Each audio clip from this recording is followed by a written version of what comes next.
Donc là, c'est vraiment la permaculture australienne qui a été développée dès les années 70, 75, donc ça fait 50 ans, qui est hein, une science du vivant appliquée à la conception de systèmes humains qui doivent être, et ça peut aussi choquer les gens, extrêmement productifs. Alors, j'explique vite fait. L'agriculture aujourd'hui, mais même quasiment depuis le début, c'est un système qui est hautement déficitaire. C'est 20 calories investies dans le système pour en produire une. Et ça engouffre 70% de l'eau totale consommée par l'humanité. Donc on comprend bien que ce n'est pas soutenable, ça ne peut pas continuer comme ça.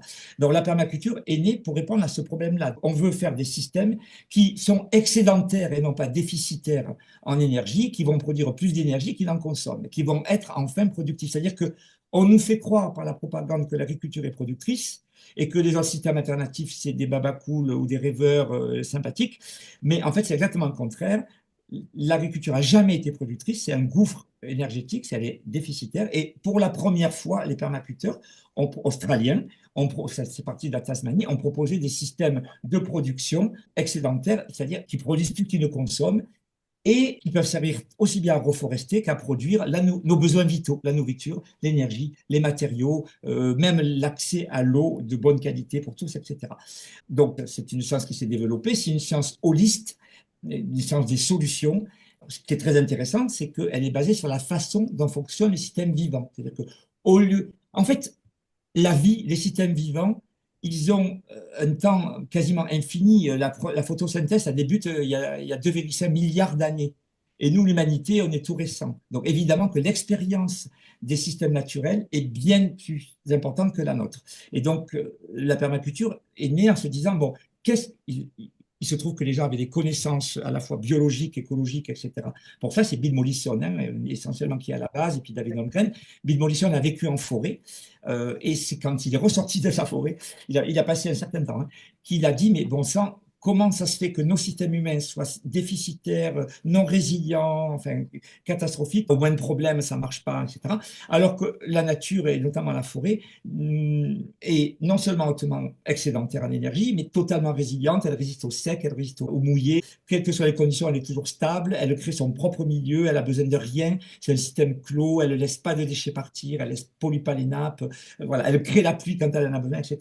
Donc l'idée, c'est de dire que sur le modèle des systèmes naturels, basé sur ce modèle-là, qu'est-ce qu'on peut mettre en place comme science de conception de modèles humains hautement productifs, donc de fait régénératifs, qui produisent plus qu'ils ne consomment, qui ne consomment pas de flotte, pas d'intrants, pas de pesticides, etc., qui ne détruisent pas, qui produisent beaucoup plus en énergie et à la surface, de manière à ce qu'on n'ait plus besoin de cultiver des surfaces aussi gigantesques et d'occuper, qui les privent de l'usage naturel, c'est-à-dire on pourra rendre à la nature et à la conservation naturaliste une grande partie des surfaces, etc. Je termine juste par dire que l'humanité a aujourd'hui 5 milliards d'hectares de sols agricoles qu'elle ne sait plus cultiver par l'agriculture, tellement ils sont érodés ou salinisés. 5 milliards d'hectares. Donc, sur ces 5 milliards d'hectares que l'agriculture ne peut plus utiliser, avec la permaculture italienne, on sait soit les cultiver à nouveau, soit les reforester, soit les deux en même temps, ce qui est encore le mieux, qui marche le mieux. Voilà, donc ça, c'était pour décrire un peu la permaculture dont je parle, qui consiste donc à concevoir des systèmes régénératifs, excédentaires, etc. Alors bon, la formation, c'est pas toute la permaculture australienne, parce que ça, je l'ai fait dans le passé, c'était des formations qui duraient 16 jours et demi, avec des jours de pause, etc.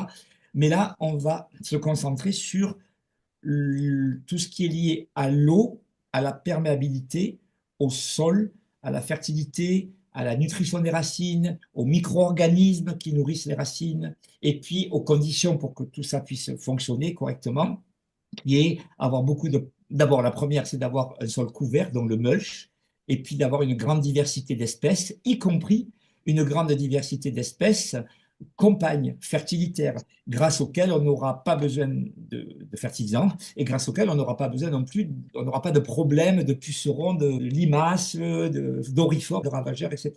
Parce que ben ça, c'est un des grands enseignements de la permaculture, c'est-à-dire des systèmes naturels.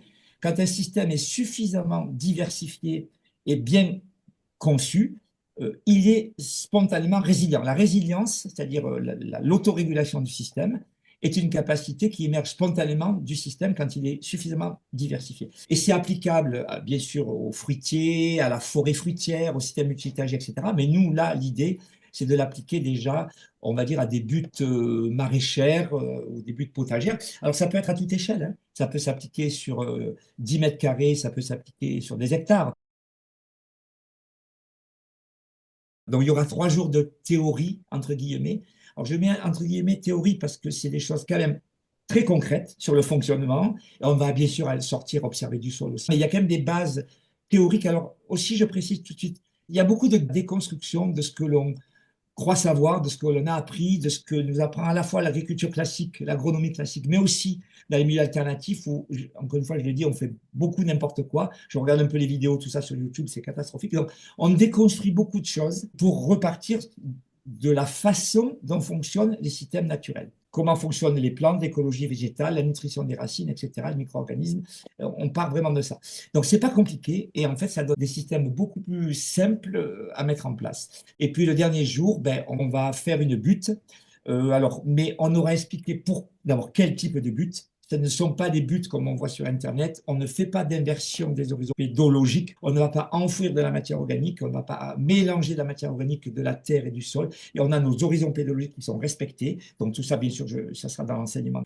Ce sont des buts. On explique pourquoi on fait des buts, même dans quel climat et même pourquoi en climat sec. C'est pas forcément votre cas, c'est à voir, mais même en climat aride, les buts peuvent avoir un intérêt, ce type de but-là. Donc, ce n'est pas des lasagnes, etc. C'est un peu le modèle, si vous voulez, de but de Emilia Hazelip à fertilité croissante, mais qui a été fortement amélioré parce qu'Emilia Hazelip avait quand même à l'époque commis des erreurs, tout n'était pas su à l'époque. Donc, c'est ça l'objectif final, avec beaucoup de plantes compagnes qu'on va semer et bien sûr, on va mulcher. On va d'abord faire la butte d'une certaine manière, et puis ensuite on va là où les buts, hein, puis on va semer densément des espèces fertilitaires, c'est du couvre-sol si vous voulez, de l'engrais vert, mais qu'on va garder vivant. Et par-dessus ces graines, puisque c'est la seule fois dans la vie de la butte où on aura la terre à nu, après elle sera toujours couverte, par-dessus les graines, on va mettre du mulch. Alors, on verra plusieurs types de mulch. Et les graines vont germer à travers. Et d'ailleurs, je vous invite à aller voir sur notre chaîne YouTube. Dans une des vidéos, j'explique et on montre ce que donne le semis direct de petites, même des petites graines relativement petites qui traversent une grosse épaisseur de mulch. C'est très impressionnant, ça marche très bien. Et voilà, c'est un peu, ben c'est ça qu'on fera en fait. Cette vidéo, elle était filmée justement suite à la confection d'une butte à la fin d'une formation un peu identique à celle-ci.